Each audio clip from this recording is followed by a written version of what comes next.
Welcome Sue Jenkins and David Fleeshman. Hello, Julie. Hi, Julie. Hello there. Hi. Yeah. Now, Sue, we worked together back on Brookside, where you famously played the long-suffering Jackie Corkhill.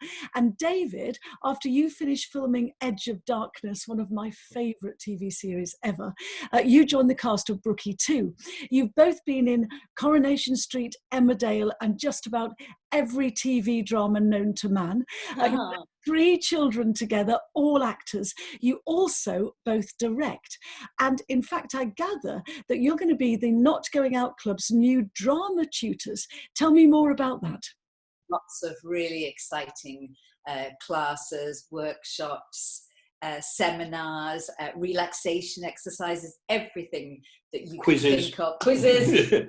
Everything that you would think of, and maybe not even think of, that sort of revolves around drama, which of course, you know, it's so extensive, really, what we can do with that. Yeah, we're really excited about this.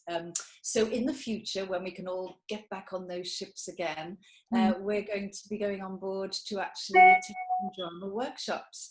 And this will be for everyone who maybe once upon a time thought, this is something I'd like to do, and then they became sensible and became barristers or doctors and things.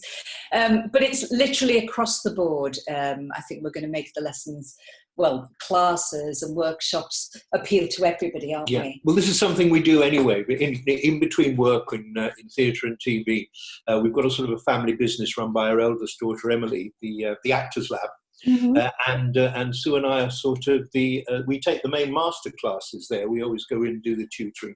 So this is really only an extension of something we do, but it's just so exciting to be able to do it on the high seas. Excellent. Fantastic. And I gather that you've both got a pearl of wisdom for me. You're the best piece of advice that you've ever been given. I don't know who'd like to go first.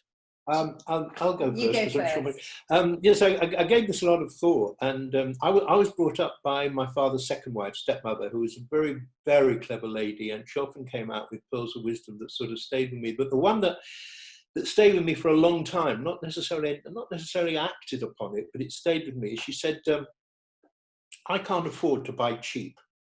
I thought, that was fascinating. I can't afford to buy cheap. Now, what she was referring to, of course, was things like clothes, shoes, household equipment. The cheaper you buy, the quicker it's actually sort of worn out, the more you have to replace it. And in the long term, it becomes more expensive. So that sort of dawned on me in what she was saying.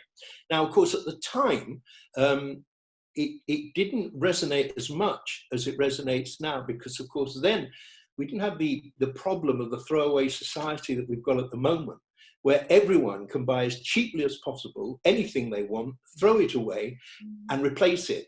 And now it's suddenly coming to light that all that throwaway stuff is ending up in either the sea or in landfill, and it is causing the planet enormous amount of problems. So it was quite prophetic, actually, what she was saying. She wasn't aware of that aspect of it. And that aspect, I think, is very important now. The cheaper we buy, the quicker we replace it, the more damage we're doing to the planet. So my pearl of wisdom is, don't buy cheap. That's really good. That's a fantastic pearl of wisdom, David, and so true. I really mourn our throwaway society, but I think that there is going to be a huge change now, not just from all the problems that the wonderful Sir David Attenborough has thrown up and what we're doing to the planet, and others, of course, but because of COVID. And I think we're all having to reframe, aren't we? I mean, we take our old telly down to a lovely TV Menders in Sheen, which isn't far from where we live. And some people think we're potty, but he mends it, and it might not be the latest model, but it's good enough for us. It's great, you know. It's like our children; it's a different generation. Yeah, they just replace. We hold on to stuff, thinking, I'm sure we can reuse it. I'm sure we can remodel it. I'm sure we can get it repaired. We're sure they'll want it one day. Chuck it, buy another one. It's cheap. Chuck it, you know. And of course, I think that whole thing is going to change now. We're far more aware, I think, as a society, that that's just no longer acceptable. Yeah, but it's so true what you were just saying, and I didn't know what David's pearl of wisdom was. We don't talk to each other. But I remember years ago when I was standing outside of school when the children were little, and there was a lady who always looked immaculate. And she always had the most expensive jackets and coats on. And I said to her one day, "You always look amazing and your coats are so beautiful." And she said, "Yes, darling." She said, "But underneath, I've gone to C&A." So in other words, the dress was from was cheap but nice, but the coat, it's like fur coat and no knickers. You know? So I love that. True. Yeah, the expensive thing just kind of sold the story, really. Yeah. Oh, good advice from your stepmother, David. Thank you. Yeah, bless her. Sue, who gave you your best piece of advice? Well, I've got two. One is quite brief, really, but they did both stick in my mind. Years ago, Dean Sullivan, who used to play Jimmy Corkill in Brookside, said to me once, sit a while and see a mile.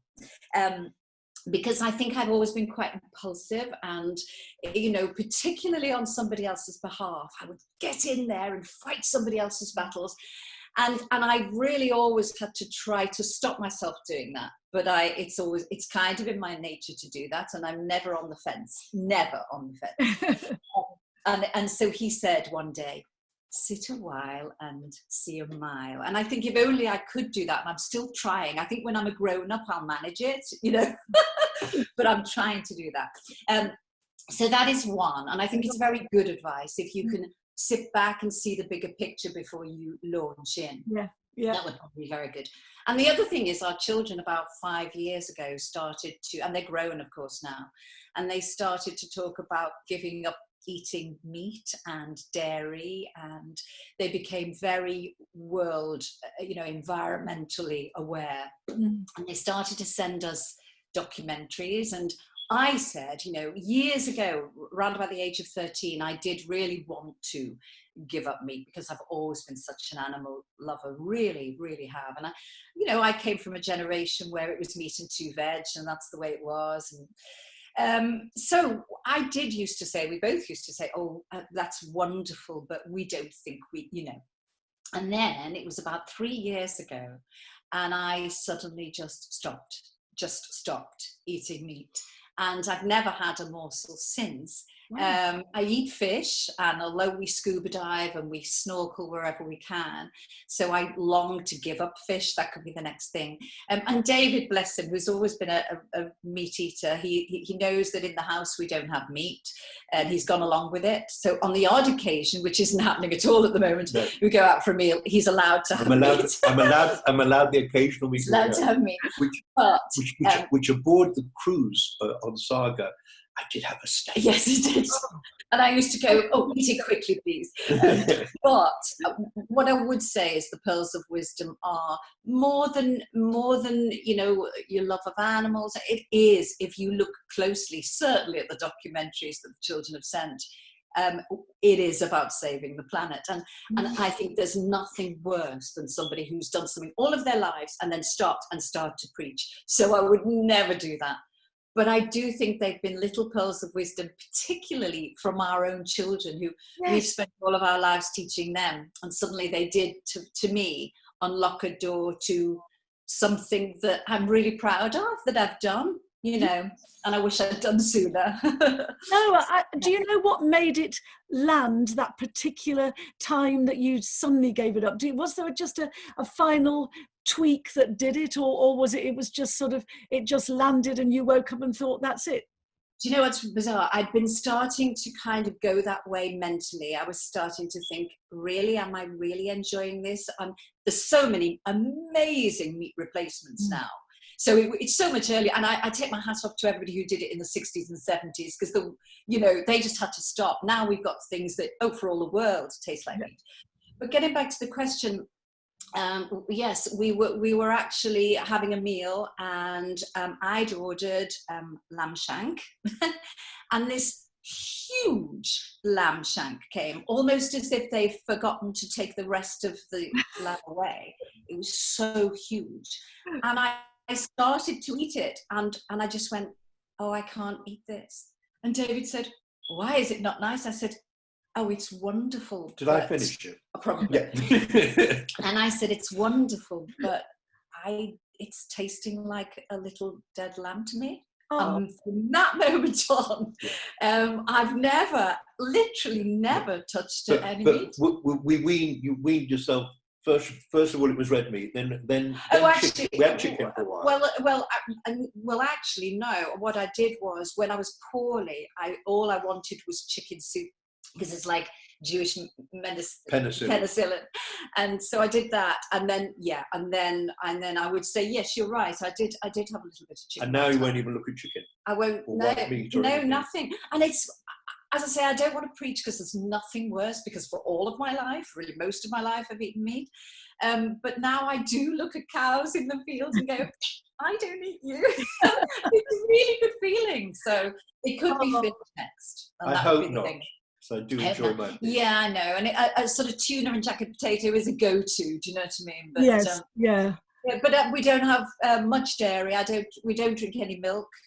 We have oat milk and stuff like that. So, I mean, I hope that we're doing some good. Apparently we are, for the world, and maybe health-wise too, hopefully. Yeah, because we're both 104. Yeah. Yeah, we only look 102. Yeah. That's combined. Yeah. Listen, thank you so much, David and Sue. Thank you for joining me. Thank you for really different, unusual, and perfect pearls of wisdom.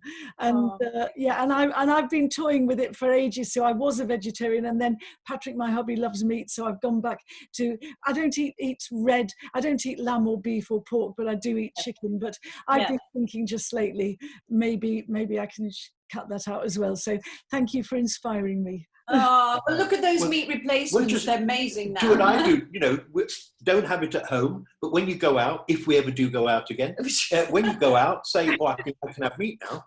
Yeah, and I'll go out in my nicest, my best coat. Yes, with the cheap dress underneath, but the coat will look amazing. Certainly no knickers. Yeah. I could say CNA because we don't have CNA anymore. So it's not disparaging to anybody. But yeah, listen, thank you. And we're really looking forward to actually the Not Going Out Club. That's really exciting from the first. Yeah, I'll be tuning into every show. So thank you. Thanks, Julie. All right. Take care, Julie. Love to